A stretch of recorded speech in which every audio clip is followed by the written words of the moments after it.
Well, dear students, now we are going to do the summary of the lesson. And what is the lesson? Yes, this is the small woman heroic story of Gladys Aylward. The Chinese nationalist officer is leading his platoon while scouting near a wide river. Suddenly, he hears a strange high-pitched sound in the distance that catches his attention. His men think it might be a plane. The officer notices the unusual activity in the skies above the Yellow River, where Japanese planes often patrol and attack anything moving. Curious about the sound, the officer carefully climbs a small rise to get a better view.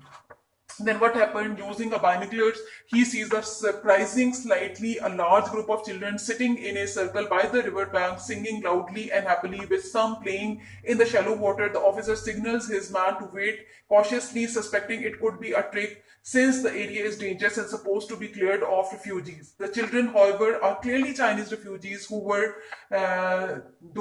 thought to left days earlier. They run joyfully towards the officer, excited to see a soldier. The officer spots a person who was small, thin, and small woman sitting nearby, who stands up as he approaches. To his surprise, she is a foreigner but speaks excellent Chinese. Despite her small size and dark hair, typical of local women, he realizes she is not from China. The officer tells her the area will soon become a battlefield and asks if she is responsible for the children. The woman confirms she is in charge of these children and that they were to cross the river safely. Though suspicion, he notices her tired and unhealthy appearance.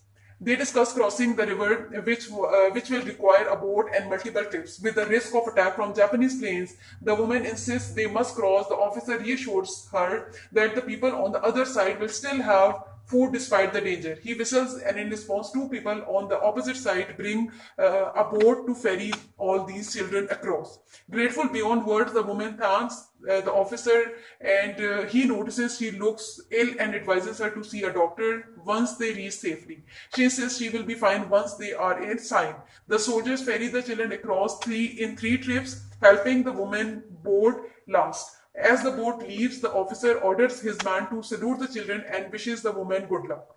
Walking back to his platoon, the officer looks to the sky, expecting the sound of enemy planes, but hears none. He reflects that escorting a group of rare children across a battlefield is unusual but deeply satisfying, highlighting the strange mix of war and humanity in this moment.